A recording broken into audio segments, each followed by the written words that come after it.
What's going on, Dolphins? It is your boy Dillon, and it is Saturday, which means I am making my preview video for the New England Patriots versus Miami Dolphins. It is in Foxborough, so you know, that's going to be a tough game. As we know, we haven't won there in a very long time. Patriots are a good team, etc., etc. Obviously, this is going to be my last preview video of the season because it's the last game of the season. It is week 17. We are wrapping up. We obviously did not make it in the playoffs. We only got 4 wins, even if, you know, one of the interesting things to look at in this game is are they actually going to play starters?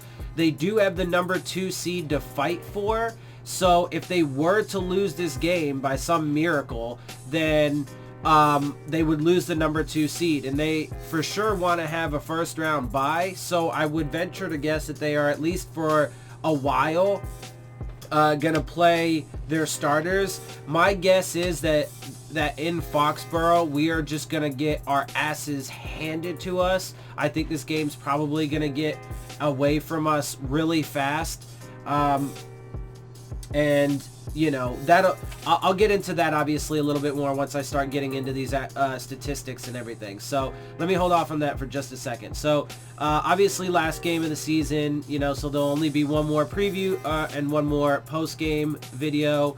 But, you know, then after that we can start talking about, you know, the draft more, since we'll have a much firmer grasp on, you know, what our actual draft positioning is going to be, since, you know, a lot of the teams will be wrapped up and done for the season, you know, and what have you.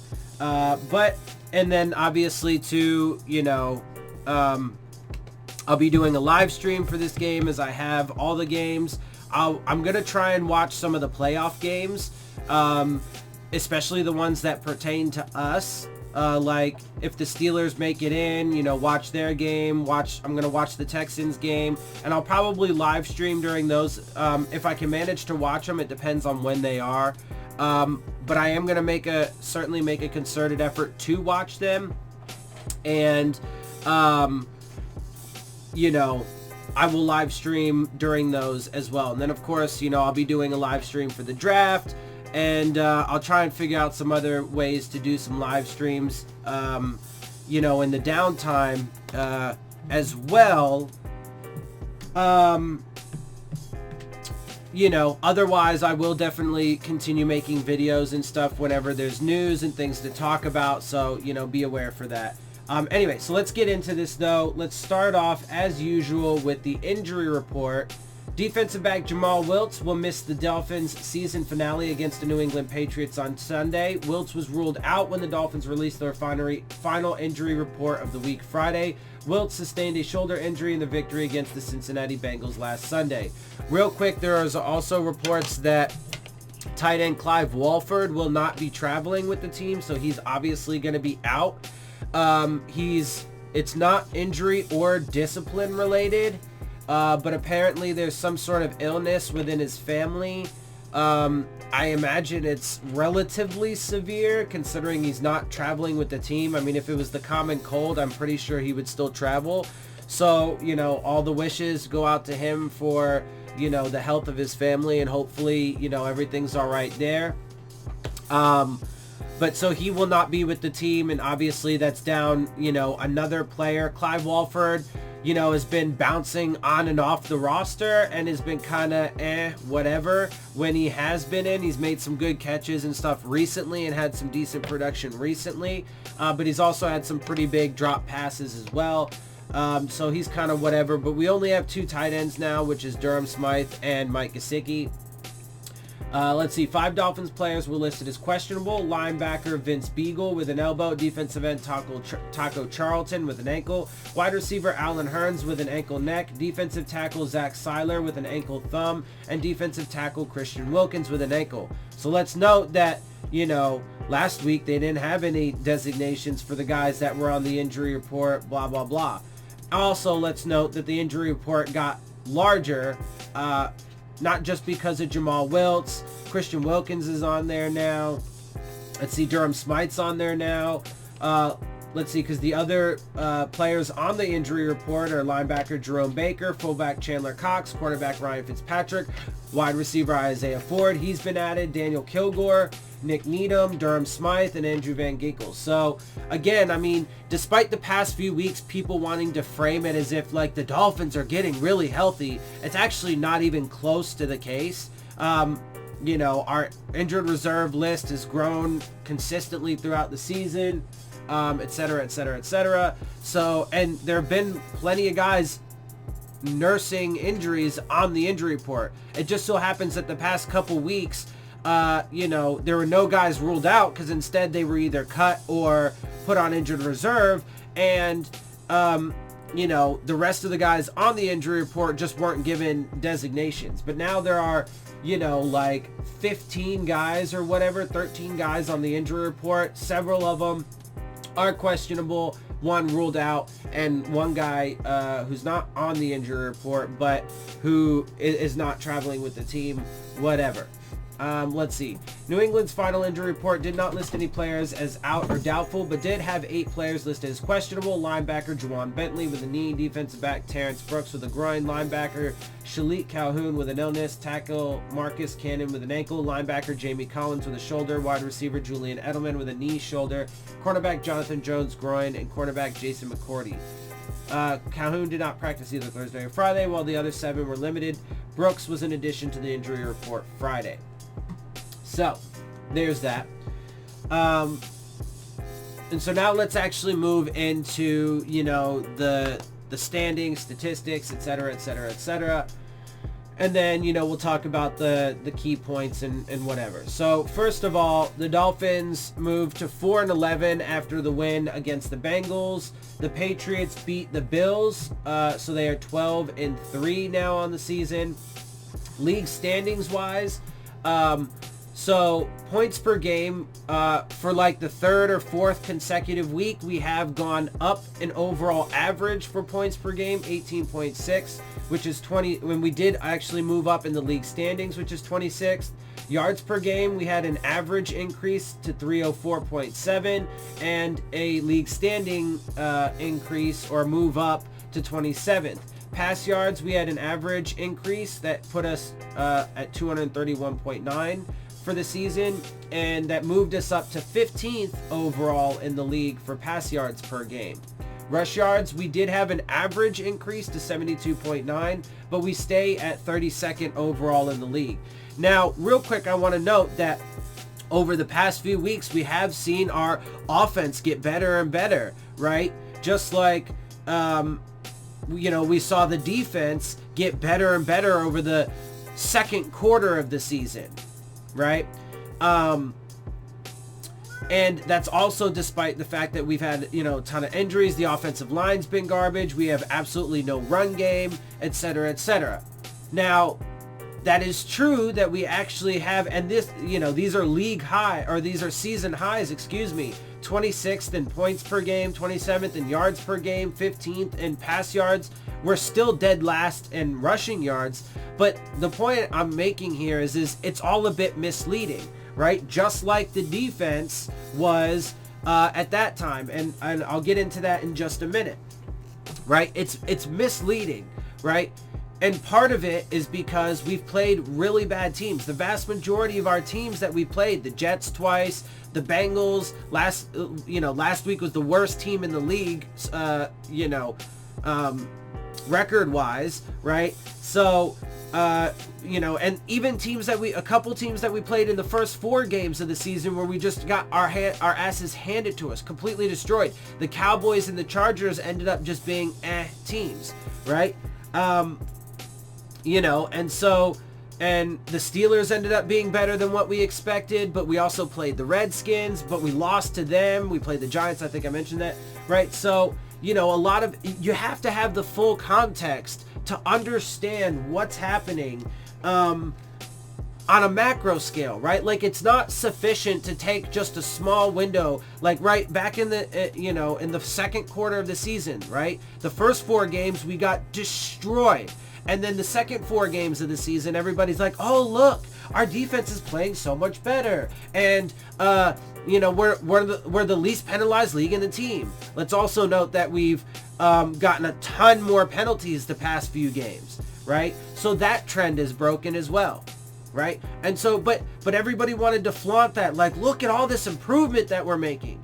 Yes, but there's a lot of context that you are leaving out. It's not that simple, and it's misleading and certainly disingenuous when you have the media and the other content creators, going on about how it's fine and it's fair to point out those trends and how it's happened, right? Or that it happened. But you also have to include why it happened and give the full context, right? So at that particular point, after 8 games, okay, the first 4 games we played the Ravens, the Patriots, the Cowboys, and the Chargers. At that particular point in the season, all of those teams were doing really well. The New England Patriots are the defending Super Bowl champions. The Ravens are a hot team, right? And with a little bit additional context that we have now, I mean, the Patriots are 12-3. They're obviously pushing for a win in this so they can get the number 2 seed, right? The playoffs go through Baltimore, right? Because Baltimore is one of the best teams in the league at this point. So, but at that point, and all 4 of those teams were playoff contenders last season.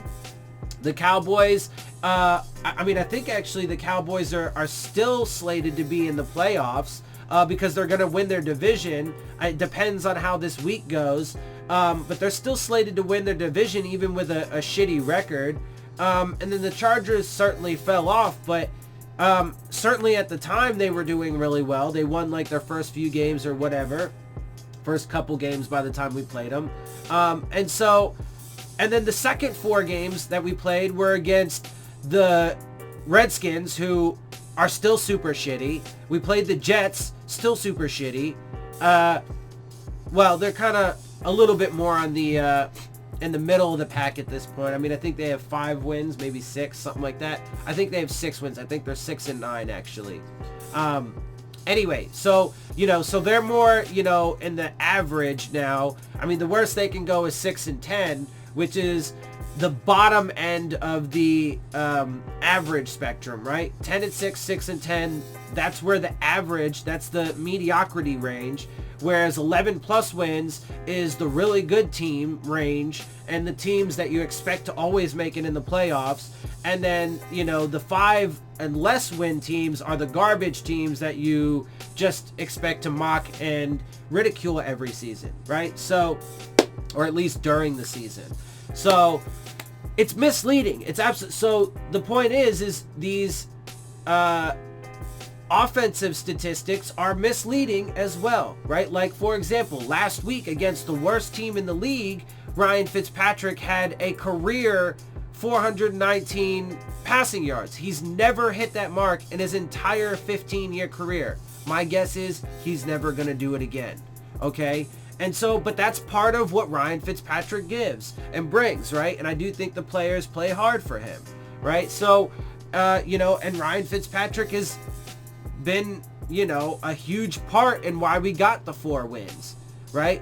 And look, everybody wants to give Flores so much credit and the coaching. No, dude, it's all a facade. And this organization is trying to have their cake and eat it too. Okay? They're trying to get a high draft pick, right? And look, nobody said from the organization, right? Or whatever. Everybody assumes that with the level that the Dolphins took the tank job, that they were just straight up going for the number 1 overall pick. But nobody really talks about, been talked about a little bit more recently, but nobody talks about the fact that they don't need to do that because of how much draft capital they have. Now, the Tua injury and Chase Young not coming out in the draft really throws a wrench into the whole system, which is part of the reason why I disagree with it from the beginning, because too many things could just happen. Life can just happen to you, and it throws this whole thing into, chaos and delays. And then, one thing leads to another, stuff snowballs, and in 3.5 years, Brian Flores gets scapegoated because Stephen Ross gets impatient because there's not enough progress. Which is my prediction for how things are going to play out, right? Anyway, so I think you guys get the point. It's all very misleading. If you look, if you watched my previous my previous video, I talk about, the past few drafts from the 2016 season to the 2019 season. I talk about the history and the record of like Stephen Ross and Chris Greer a little bit. And why I personally, and one thing I forgot to mention though in that video was their player evaluation over this season. It's been pretty much garbage the entire season. There's going to be massive roster turnover next year, right? Ryan Fitzpatrick could even retire, and they know part of the reason why they put Ryan Fitzpatrick in and have kept him in is because they've already decided that Rosen is not the guy. Point blank, bottom line, period. He's not the guy. So, they don't need to evaluate him anymore. That's one of the reasons why he's not been in the game. But one of the questions why, they haven't put him in the game, right? People have asked, well, why? You can evaluate him. Because they already have seen enough. They know he's not the dude. Point blank, bottom line, period. So they're trying to have their cake and eat it too. They put Ryan Fitzpatrick in knowing that, he could win a few games, right? But let's say the Redskins game. He probably could have won that game for us in overtime. But the coach, it was still too early on, and the coaching staff, had their directives from Stephen Ross. We are trying to get as a high draft pick. It doesn't have to be the number 1 pick, but a high draft pick, so that way we can either get a quarterback in the top 5 or trade up to get a guy, because we have so many fucking picks that you need to make sure we lose enough games. And obviously, it depends on how the season goes out. It happened to be that there was competition for the number 1 pick, so there are a lot of shitty teams this year. So, I think that's why even late into the season, like last game, they tried to give that Bengals game away. They did give the game away against the Giants. So, the coaching staff did, with their use of timeouts, challenges, their misuse of personnel, and just egregious play calling. Anyway, so like I said, I know that kind of ended up going off on a tangent on the future of the franchise and how I disagree with that, the approach and so on and so forth. But it is important because, look, like I said, I give you the league standings, right? I give you all of the stats, right? So I wouldn't give you those if I was a person that cherry-picked information just to prove my point, I wouldn't give you that stuff. But I've given it to you guys consistently each and every week because it's fine and it's fair and it's important to give those the full context, even if it doesn't necessarily go to your point, because that's facts and that's truth and that's reality and that's most important. You have to be unbiased as somebody who, whatever, it's a definitely a tough climb to even get to the thousands. I'm not currently yet a prominent, YouTube creator. My content certainly doesn't get, promoted very much by YouTube, at least at this point. And, I'm obviously not anybody in the media. I'm just this independent guy in a little roughshod fucking, situation. I don't even have a nice room, right? Like I'm almost 31 years old. My life situation and circumstance is that I have to stay with my father, and I have this shitty little room that's whatever. It's not all fancy like Doug and TD with all kinds of stuff that's 100% Dolphins where they can have like a little Christmas tree and shit. But that's not my circumstance, man. I'm not, I work my ass off, but I would be considered working poor, right? Because I made $10,000 in 2019, even though I work a fucking ton driving for Lyft. Like, the amount of hours I put in is ridiculous, and I made garbage money because, the pay sucks. Anyway, point is, so I do my best. I hope you guys appreciate that, but it's important for me to make sure that I give you all the data no matter what. Okay, but it's also my job to give you, with the full context and the full data, the best analysis possible. And I think that I do give you the best analysis out of any of the YouTube creators, and certainly a lot of the media, because I make sure that I include all relevant context. I don't leave anything out, right? So again, when like Doug, for example, was talking about how, over the second quarter of the season, our defense was doing so much better, and look at our standings now over those 4 games. But he completely left out the league standings overall, because despite those the great job that was done over those 4 games, we were still in the bottom of the league overall. And it left out the context of, but we played shitty teams, etc., etc., etc., right? And so you can't have good analysis when you leave out key factors of the equation, right? So like, I mean, you can't have 2 plus 2 equals 4 if 2 is, if one of those numbers isn't 2, right? If it's 1 plus 2, then it's going to be 3. It's just that simple. Or if you just, leave one of those numbers out, if it's just 2 equals 4, obviously that doesn't fucking make any sense, right? And that's essentially what, a lot of the media does, and the other YouTube creators. They try and make 2 equal 4, or 1 plus 2 equal 4, and it's not, because they're leaving out important stuff. Or I guess a better analogy would be if you have, I don't know, if you have some sort of mixture, right, that you need, Kool-Aid. Let's talk about Kool-Aid for a second. I know this is kind of random, but if you have Kool-Aid, right, and you really like it, you like it to be sweet. Like, I've always loved Kool-Aid to be good and sweet, right? But you don't put the sugar in, it's not going to be fucking sweet at all, and you're not going to have what you want. It's just going to be flavored fucking water. Okay? So if you're missing the sugar, a massively important ingredient, recipes, right? I guess that's kind of really the bottom line point. If you don't have a recipe that's correct, right? Or if you use the wrong amounts, or if you leave something out, then it's not going to be right. Right? And that's what the media as a whole does. And that's what even the other, content creators do, because they don't include all of the relevant information. Even K Flexen, right? Like, he's one of the ones that I agree with the most, right? I agree with him the most. I agree with Doug, whatever. And then TD, I agree with him the least. But even with K Flexen, like with the Minkah Fitzpatrick trade, he was like,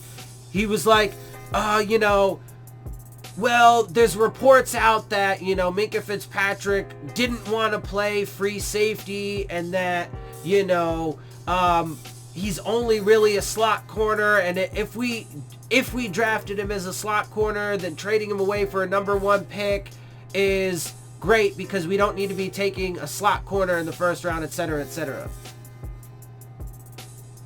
Now, to be fair to him, I don't even think he really believed it based off of how he framed everything. Because he's like, if this, if that, whatever.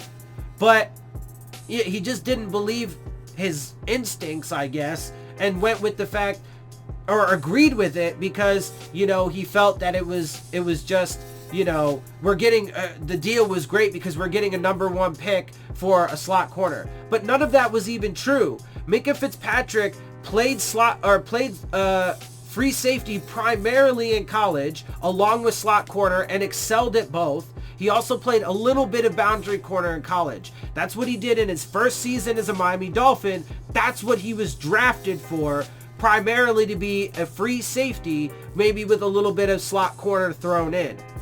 But his primary purpose and reason for being drafted was a free safety.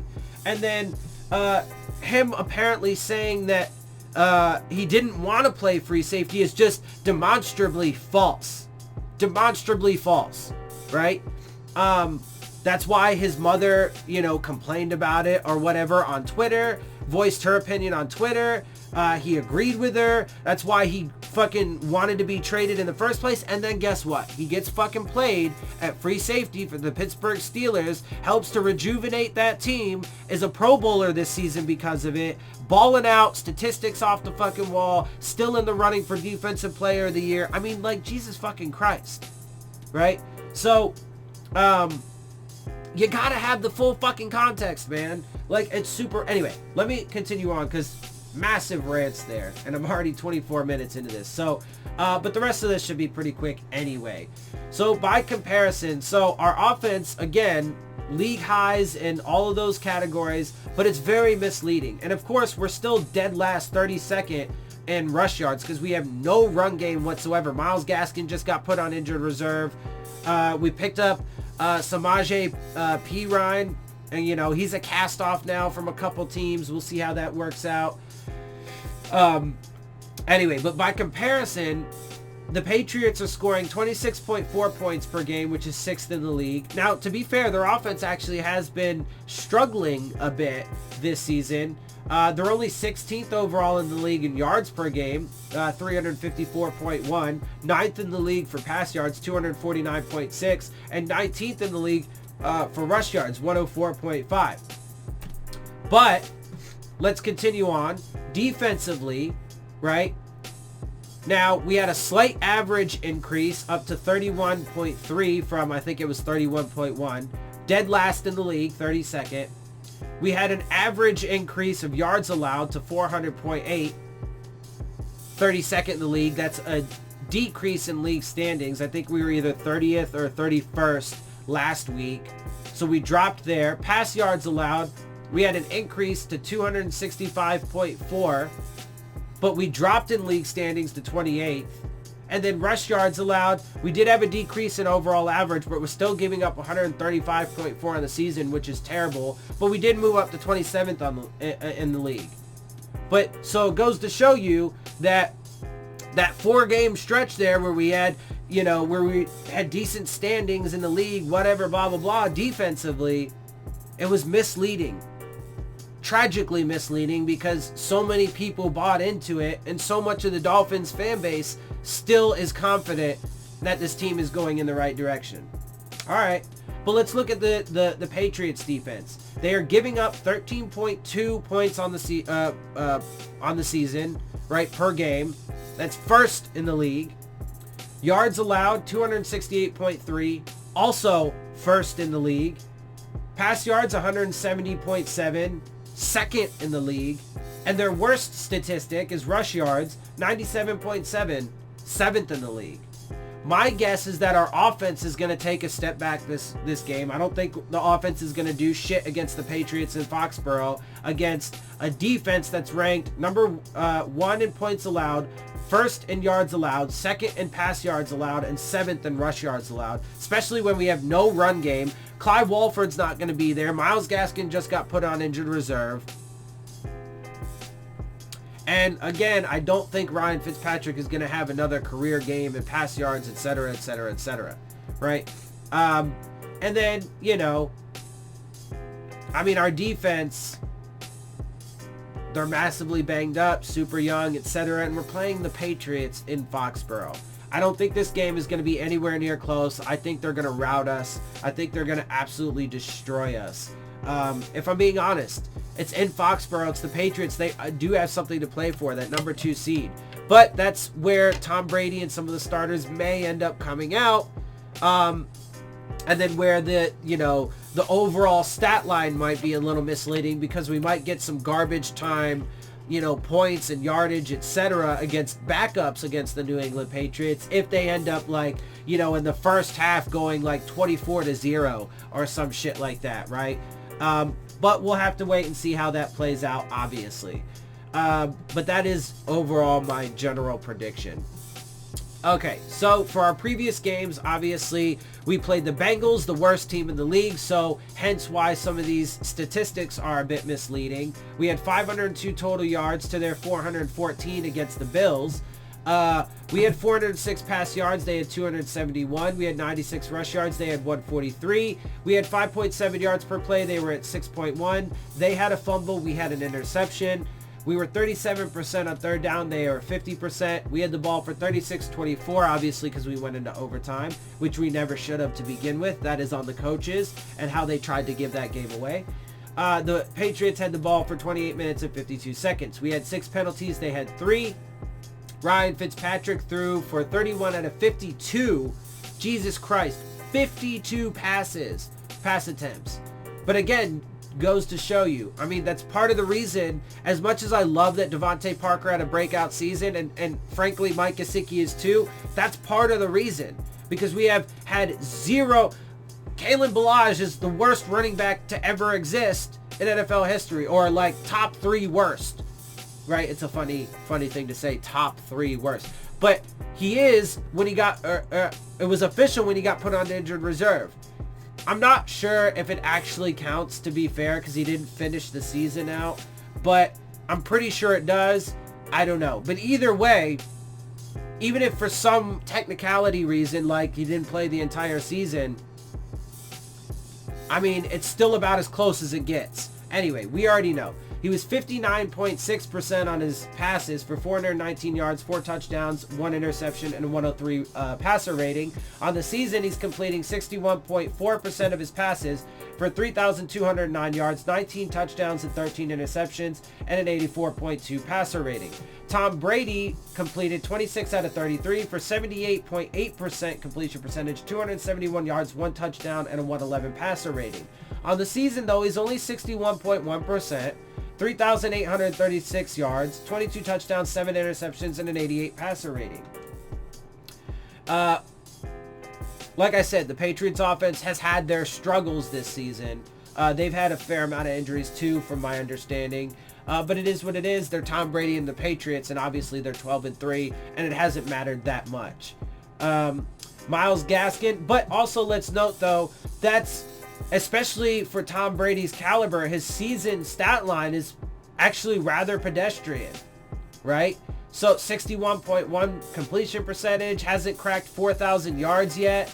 He likely will after this game, but he'll barely be over 4,000 for the regular season. 22 touchdowns right now, obviously that should go up probably by a few, and only 7 interceptions, but that's rather pedestrian overall, right? And an 88 passer rating. That's actually pretty similar though to what Ryan Tannehill has consistently done every year that he's been in the league, right? But so this is a pedestrian, and actually that's actually not being quite fair. It's an above average stat line, right? But you know, pedestrian average, because it still would fall into like the middle of the pack, right?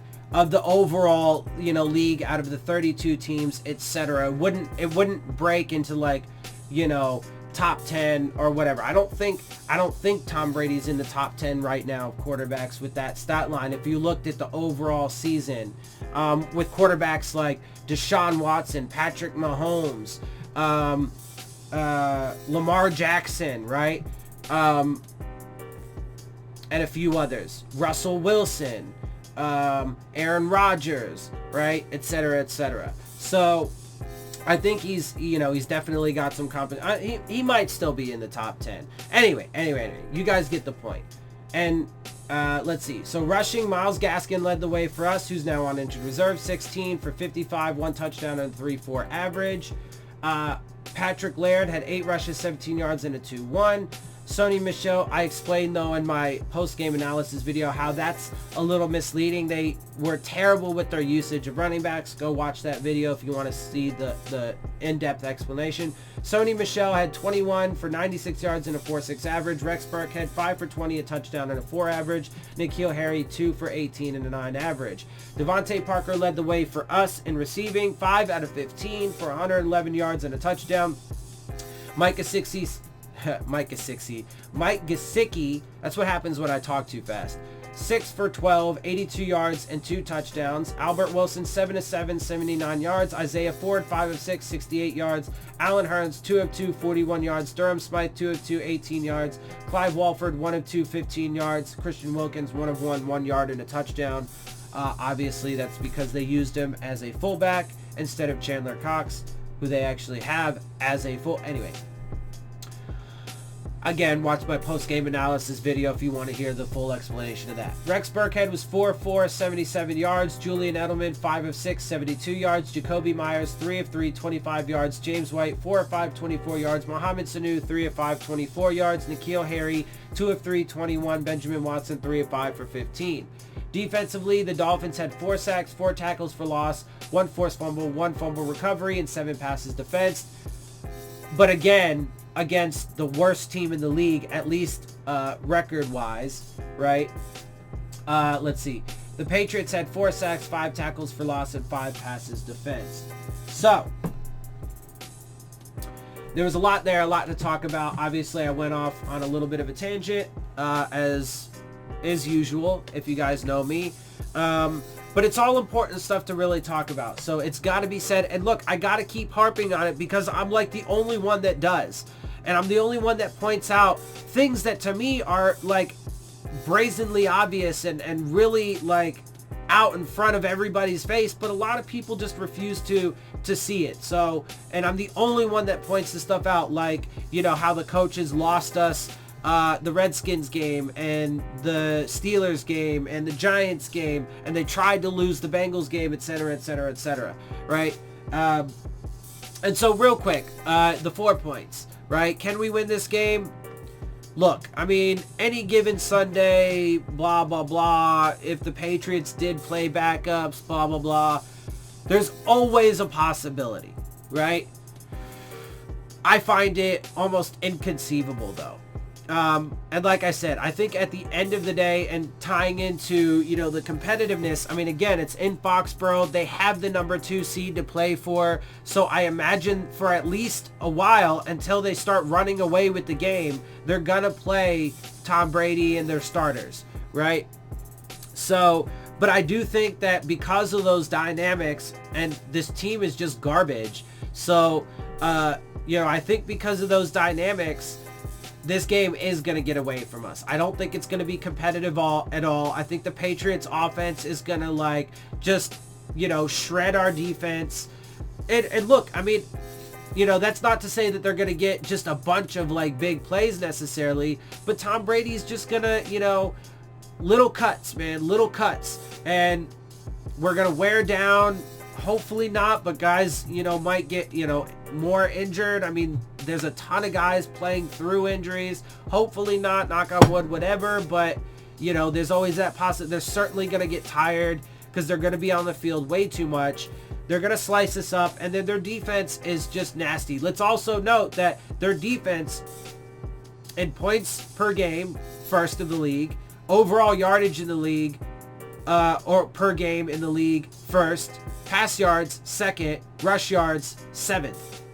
So clearly their defense didn't need fucking Brian Flores. And I've been saying from the beginning that Brian Flores got way too much credit for the Patriots defense last year. Clearly they've gotten better since he's left.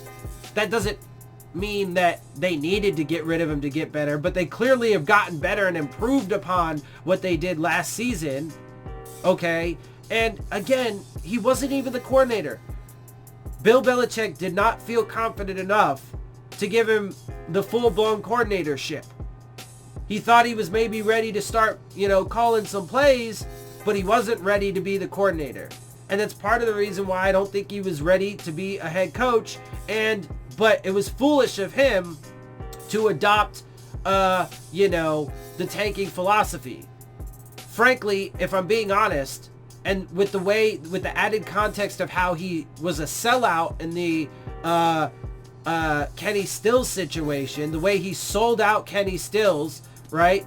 And decided to side with the white male billionaire over the player of color.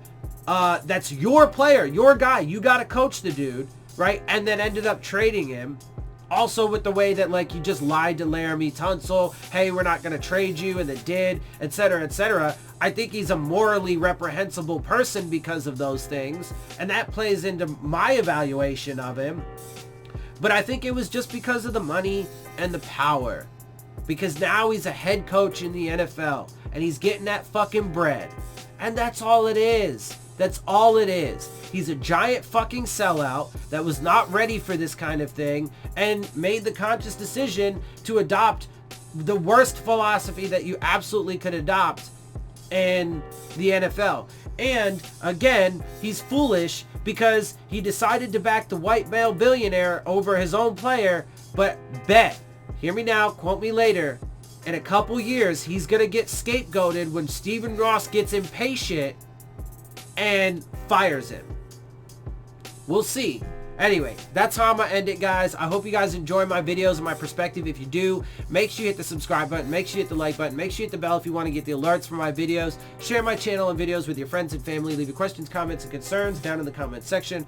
And of course, as always, make sure you follow me on Twitter at Dillon Tartaro. And with that, I am out. I'll see y'all soon. Phins up.